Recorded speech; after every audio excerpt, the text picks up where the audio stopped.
Hi guys, welcome back to my channel. Nenu Madhu.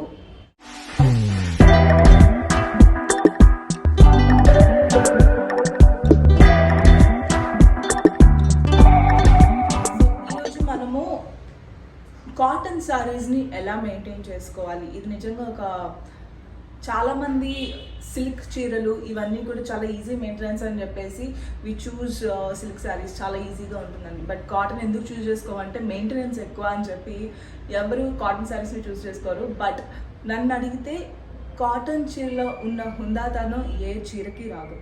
నేను కొంచెం ప్రేమ పెట్టాలి అంతే వాటిపైన, అవి చాలా బాగుంటాయి.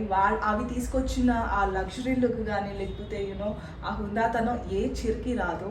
సో అది beat any kind of cotton sari అనమాట. అది చందేరి కాటన్ అవ్వచ్చు, లేకపోతే మల్మల్ కాటన్ అవ్వచ్చు, లేకపోతే లక్నో కాటన్ అవ్వచ్చు, ఇలాగా బెంగాలీ కాటన్ అవ్వచ్చు, any kind of cotton sari. ఇవి కొంచెం మనం టైం తీసుకోవాలి, అది ఎంతో టైం పట్టదు. బట్ కొంచెం ఆ ప్రేమ చూపిస్తే కనుక అసలు అవి ఎంత బ్యూటిఫుల్గా ఉంటాయో అంత బ్యూటిఫుల్గా ఉంటాయి. సో ఈరోజు నేను నా కాటన్ శారీస్ని ఎలా మెయింటైన్ చేసుకుంటాను. సో ఫస్ట్ పాయింట్ ఏంటంటే, కాటన్ ఫస్ట్ టైం మనం చీర కానీ డ్రెస్ కానీ కొనుక్కున్నప్పుడు చాలా బాగుంటుంది ఫస్ట్ 2 times వేసుకున్నప్పుడు. ఆ తర్వాత గ్రాడ్యువల్గా ఏంటంటే అవి ఏవో పాత డ్రెస్సుల్లాగా లేకపోతే పాత చీరలాగా తయారవుతూ ఉంటాయి. అది చాలా కామన్ అందరి దగ్గర. ఆ తర్వాత ఏం చేస్తాం, మనం ఇంక పాతగా అయిపోయాయని చెప్పేసి కొత్త తెచ్చుకుంటూ ఉంటాం. సో ప్రాబ్లం ఏంటంటే ఇక్కడ కొత్త వాటికి ఏంటంటే కాటన్లో స్టార్చ్ ఉంటుంది, బిల్ట్ ఇన్ స్టార్చ్, అంటే మనకి అమ్మేటప్పుడే స్టార్చ్ పెట్టి అమ్ముతారు అవి. సో మనం ఏంటంటే వాడిగా మనం జనరల్ వాష్ చేస్తుంటాం కాబట్టి లోపల ఉన్న స్టార్చ్ మొత్తం పోతుంది. సో కాటన్ చీరలకైనా డ్రెస్సులకైనా ఆ కొత్తదనం అలానే ఉండాలి, చూడ్డానికి ఎప్పుడు కూడా అలా ఫ్రెష్గా కొత్తది వేసుకున్నట్టు ఉండాలి, ఆ లుక్ అలానే ఉండాలి అని అనుకున్నప్పుడు ఏంటంటే మనం స్టార్చ్ పెడుతూ ఉండాలన్నమాట. అయితే ఈ స్టార్చ్ పెట్టడానికి ఒక ప్రాసెస్ ఉందండి. అంటే చిన్న ప్రాసెస్ ఇది, కాకపోతే పెట్టే విధానంలో కూడా ఆ మెటీరియల్ ఎలా ఉంటుంది అని దాన్ని బట్టి ఉంటుంది. ఓవర్ స్టార్చ్ చేయడం వల్ల ఏమవుతాయంటే కాటన్కి చాలా కడ్డీలాగా నిలబడిపోతాయి అనమాట. అస్సలు బాగోదు అలాగా.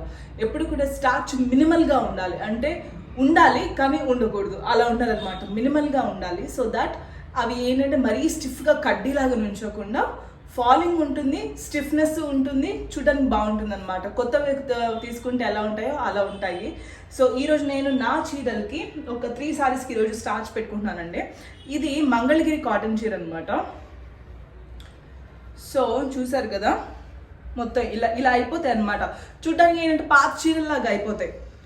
సో వీటిని మళ్ళీ మనం కొత్త చీర కట్టుకున్నప్పుడు ఎలా చేసుకోవాలి అంటే స్టార్చ్ పెట్టుకుంటే ఆ కొత్తదనం ఆటోమేటిక్గా వచ్చేస్తుంది అనమాట. అండ్ ఇంకొకటి ఏంటంటే వీటిని ఇలానే వదిలేసామంటే గ్రాడ్యువల్గా కాటన్ అన్నది వాడిగా ఇంకా సాఫ్ట్ అవుతాయి, చాలా మెత్తగా అయిపోతాయి అనమాట చీరలు. సమ్మర్లో కట్టుకోవడానికి చాలా హాయిగా ఉంటాయి. కాకపోతే ఆ కొత్తదనం అనేది పోతుంది, ఇంకా ఆ ఫ్రెష్నెస్ కానీ అదంతా పోతుంది. ఏంటంటే చాలా మెత్తగా అయిపోతాయి కాబట్టి బాడీని హగ్ చేసుకుని ఉంటాయి అనమాట. ఇంకా అలా కాకుండా మనకు కొంచెం ఎవరైనా టీచర్స్ ఉన్నారు, బయట రెగ్యులర్గా కాటన్ శారీస్ కట్టుకుని బయటకు వెళ్ళే వాళ్ళు ఉన్నారు అనుకున్నప్పుడు ఏంటంటే అలా ఉంటే బాగోదు, కాస్త స్టిఫ్నెస్ ఉంటే చీరకి బాగుంటుంది అనమాట. సో అండ్ లాంగ్ లాస్టింగ్గా కూడా మెయింటైన్ అవుతాయి ఇలా చేసుకోవడం వల్ల. వీటిని ఇలానే వదిలేస్తే గ్రాడ్యువల్గా సాఫ్ట్ అయిపోయి అలానే ఇంకా కాటన్ మొత్తం పోయి పీలికల్లాగా అయిపోయి ఆ తర్వాత చిన్న హోల్స్ స్టార్ట్ అయిపోతాయి.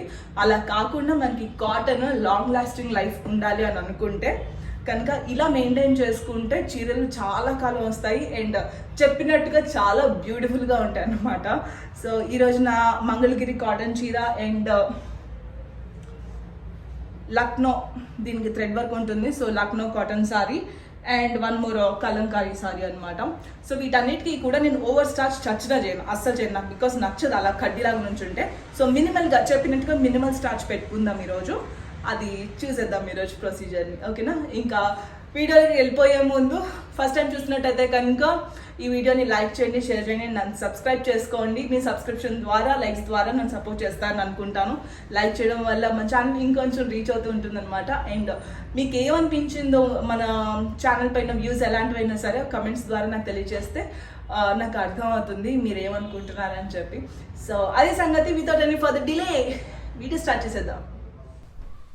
సో గైస్, నేను ఇక్కడ హాఫ్ బకెట్ కంటే కొంచెం తక్కువ నీళ్ళు తీసుకున్నాను అనమాట. సో హాఫ్ బకెట్ కంటే కొంచెం తక్కువ. అండ్ దాంట్లో మనం పాలు కాచుకునే గిన్నె ఉంటుంది కదా, దాని నిండా నేను స్టార్చ్ పెట్టుకున్నాను. 1.5 స్పూన్ స్టార్చ్ పౌడర్ వేసాను అనమాట. కన్సిస్టెన్సీ వచ్చేసి మనం జావలు పెట్టుకుంటుంటాం కదా, సో కాస్త జావలాగా, తర్వాత అన్నం కాచినప్పుడు వచ్చే గంజి కన్సిస్టెన్సీ ఎలా ఉంటుందో ఇది అలా ఉంటుంది. అయితే మీరు ఈ బకెట్లో మీకు కొంచెం స్టార్చ్ కాస్త ఎక్కువ స్టిఫ్గా ఉండాలనుకున్నప్పుడు నీళ్లు కాస్త తక్కువ కలుపుకోండి.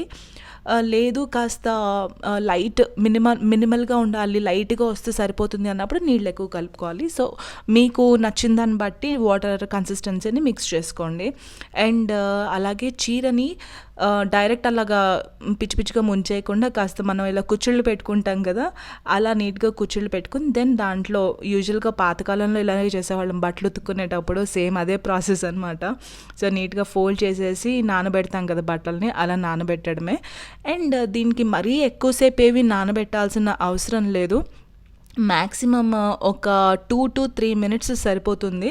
సో శారీ అండ్ బ్లౌజ్ రెండు కూడా ఇలా నానబెట్టేసుకుని అండ్ ఆ తర్వాత మనం ఒక 2 to 3 minutes అయిపోయిన తర్వాత మనం శారీ బయటకు తీస్తాం కదా, అప్పుడు పిండేటప్పుడు మొత్తం కంప్లీట్గా 100% నీరు లేకుండా పిండేయకూడదు అనమాట ఇది. సో స్టార్చ్ పెట్టుకున్నప్పుడు ఏంటంటే స్టార్చ్ వాటర్ దాంట్లో కాస్త ఉండాలి. అంటే మనం ఒక 80%ని మాత్రమే పిండాలి చీరని, ఒక 20% వదిలేసేయాలి. సో మొత్తం పిండేసేయకండి, ఒక 80% మాత్రమే చీరని పిండండి. అండ్ అలాగే నేను ఆ చీరని పిండేసి వెంటనే ఇంకొక చీర నానబెట్టాను. ఈ చీర నానే గ్యాప్లో నేను ఆ చీరని ఆరేస్తానమాట. అండ్ మీరు చీరని ఆరేసేది కూడా ఇలాగ గ్యాప్ వచ్చేటట్టు చూసుకోవాలన్నమాట. చీర మొత్తానికి కూడా కాస్త ఇలా ఫ్రీగా గ్యాప్ ఉండాలి. మొత్తం అంతా దగ్గరికి వచ్చేసి ఒకదాని మీద ఒకటి వేసేయకుండా ఇలా గ్యాప్ వచ్చేటట్టు చూసుకుని వేయండి. అండ్ ఆరిపోయిన తర్వాత చీరలు తీసేటప్పుడు వెంటనే తీసేసేయకూడదు, అలాగా చీరని స్ట్రెచ్ చేయాలి. మనం స్టార్చ్ పెట్టుకున్నాం కదా, సో చీరని స్ట్రెచ్ చేయాలన్నమాట. మొత్తం చీర మొత్తం కూడా స్ట్రెచ్ చేసుకుంటూ తీయండి. అదే చూపిస్తున్నాను ఇక్కడ. మొత్తం చీరంతా స్ట్రెచ్ చేయకపోతే ఏమవుతుందంటే అది మొత్తం కాస్త దగ్గరికి అయినట్టు అవుతుంది చీర స్టార్చ్ పెట్టుకున్నప్పుడు. సో స్ట్రెచ్ చేయడం వల్ల చీర మొత్తం మళ్ళీ బిగిసిపోయింది కాస్త ఫ్రీ అవుతుంది అనమాట, ఫ్రీగా ఉంటుంది ఫ్యాబ్రిక్ అంతా. సో మీకు ఆ డిఫరెన్స్ మీరు స్ట్రెచ్ చేసేటప్పుడు తెలుస్తుంది, మీకు ఆటోమేటిక్గా ఎందుకు చేయమని అన్నది అప్పుడు తెలుస్తుంది. సో అలా స్ట్రెచ్ చేసుకుంటూ మీరు శారీ మొత్తం మీరు తీయాలన్నమాట. సో ఆరిపోయిన చీరలు తీసేసిన వెంటనే క్యాజువల్గా మనం జనరల్గా అన్నీ పట్టుకెళ్ళి ఒక కుర్చీలో పాడేసి ఎప్పుడో ఓపిక ఉన్నప్పుడు మడత పెట్టుకుంటాం. కాకపోతే స్టార్చ్ పెట్టిన అంటే గంజి పెట్టిన ఏ బట్టలు కూడా అలా చేయకూడదు, వెంటనే ఇమీడియట్గా మడత పెట్టుకోవాలన్నమాట. సో ఇమీడియట్గా ఫోల్డ్ చేసేసుకోండి. అండ్ మంచి చీరలు కాస్త కాస్ట్లీ చీరలు అనుకున్నప్పుడు ఏంటంటే మీరు బయట ఇస్త్రీకి ఇచ్చుకుంటే చాలా బాగుంటుంది. వాళ్ళు బొగ్గులతోటి ప్రెస్ చేస్తారు కదా, అది చాలా బాగా వస్తుంది. లేదు ఇంట్లోనే చీరలు అనుకుంటే మీరే ఇస్త్రీ చేసి పెట్టుకోవచ్చు, లేదా చక్కగా ఇలా ఫోల్డ్ చేసేసుకుని ఏ మంచం కిందో పెట్టేస్తే మనం ఆ వెయిట్ ఉంటుంది కాబట్టి అవి మళ్ళీ ఇస్త్రీ చేసినట్టు అయిపోతాయి. సో నెగ్లెక్ట్ చేయకుండా ఇమీడియట్గా మాత్రం ఫోల్డ్ చేసుకోండి, ఎందుకంటే అలా వదిలేస్తే మొత్తం ముడతలు వచ్చేస్తాయి, అస్సలు బాగోదన్నమాట స్టార్చ్ పెట్టిన దానికి. సో కంపల్సరీగా మీరు ఫోల్డ్ అన్నది వెంటనే చేసేసుకోవాలి. చూసారు కదా, కాటన్ చీరలు లేదా కాటన్ ఫ్యాబ్రిక్ డ్రెస్సెస్ కావచ్చు, whatever it is, so cotton ఫ్యాబ్రిక్కి లాంగ్ లాస్టింగ్గా మనం మెయింటైన్ చేసుకోవాలంటే ఇలా మనం స్టార్చ్ పెట్టుకుంటే కనుక ఎక్కువ కాలం వస్తాయి కాటన్ ఫ్యాబ్రిక్ ఉన్న కాటన్ శారీస్ కానీ కాటన్ డ్రెస్సెస్ కానీ. సో అయితే స్టార్చ్ పెట్టుకునేటప్పుడు మీ మెజర్స్ అంటే ఎంతవరకు మీకు స్టార్చ్ ఉండాలి అన్నది మీకు ఒక ఐడియా ఉంటుంది కాబట్టి లైట్ టు మీడియమా లేకపోతే మీడియం నుంచి ఇంకొంచెం ఎక్కువగా అని. బట్ నన్ను అడిగితే నా సజెషన్ మాత్రం ఓవర్ స్టార్చ్ చేయకండి, కడ్డీలాగా గట్టిగా అయిపోతాయి. ఓవర్ చేసినా కూడా ఏదైనా పాడైపోతుంది fabric. So light to medium అన్నది పర్ఫెక్ట్ అనమాట కాటన్కి. సో చాలా బాగుంటుంది. అండ్ మెథడ్ చూసారు కాబట్టి ఆరేసినప్పుడు ఫోల్డింగ్స్ లేకుండా ఆరేసుకోవడం అన్నది చాలా ఇంపార్టెంట్. ఆరిపోయిన తర్వాత వాటిని మనం దండంపై నుంచి తీసేటప్పుడు తీసే ముందు ఏంటంటే ఒకసారి స్ట్రెచ్ చేసి తీయండి అనమాట. అండ్ తీసిన తర్వాత బట్టల్ని మనం జనరల్గా ఆరిపోయిన బట్టలు తీసుకెళ్ళి కుర్చీలోనే వేసేస్తూ ఉంటాం, నెమ్మదిగా ఎప్పుడో మడత పెడతాం. కానీ స్టార్చ్ పెట్టే బట్టలకి మాత్రం ఇమ్మీడియట్గా ఫోల్డ్ చేసుకోవాలి, లేకపోతే అసలు ఆ తర్వాత చాలా పిచ్చి పిచ్చిగా అయిపోతాయి అనమాట. సో మీరు దండంపై నుంచి తీసిన వెంటనే ఇమ్మీడియట్గా ఫోల్డ్ చేసుకోండి. అండ్ ఎవరికన్నా కానీ ఐరన్ చేసుకోవాలి అనుకుంటే చక్కగా మీరు మనకి పెద్ద ఐరన్స్ ఉంటాయి కదా బొగ్గుల పైన చేసే ఐరన్, చీరలు అలాంటివి వాళ్ళకి ఇచ్చేసి వాటిపైన చేయిస్తే కనుక ఆ ప్రెస్సింగ్ అన్నది కొంచెం బరువు ఉండడం వల్ల బాగా ప్రెస్ అవుతుంది ఇంట్లో చేసుకునే దానికంటే.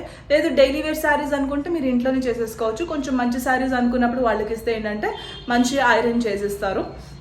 సో అలా ఐరన్ చేసి పెట్టుకోవచ్చు. లేదా ఇంట్లో రెగ్యులర్గా అయితే కనుక మీరు కొంచెం బరువు ఉండేది అంటే మంచం కింద పెట్టేయడము, ఫోల్డ్ చేసేసి చక్కగా మడత పెట్టేసి మంచం కింద పెట్టేసిన మంచి ప్రెస్ అయిపోతుంది వెయిట్ ఉండడం వల్ల, అలా కూడా చేయొచ్చు. సో ఓవరాల్గా ఏంటంటే కాటన్ ఫ్యాబ్రిక్స్కి మనం ఇలాంటి జాగ్రత్తలు పాటిస్తే కనుక ఎక్కువ రోజులు వస్తాయి అండ్ వాటి ఫినిషింగ్ కూడా ఎప్పుడు కూడా కొత్తగా ఉంటుందన్నమాట. సో ఐ హోప్ మీకు ఈ వీడియో హెల్ప్ అయిందని అనుకుంటున్నాను. నేనైతే నా కాటన్ ఫ్యాబ్రిక్స్ నా చీరలు కానీ కుర్తీస్ కానీ ఇలానే జాగ్రత్తలు తీసుకుంటాను. సో అదనమాట సంగతి. మీకు హెల్ప్ అయిందని అనుకుంటున్నాను. నచ్చితే కనుక డెఫినెట్గా లైక్ చేయండి, షేర్ చేయండి అండ్ అలాగే సబ్స్క్రైబ్ చేసుకోండి ఛానల్కి. మరో వీడియోతో మళ్ళీ మేము ముందుంటాను. Until then take care guys, I love you, bye.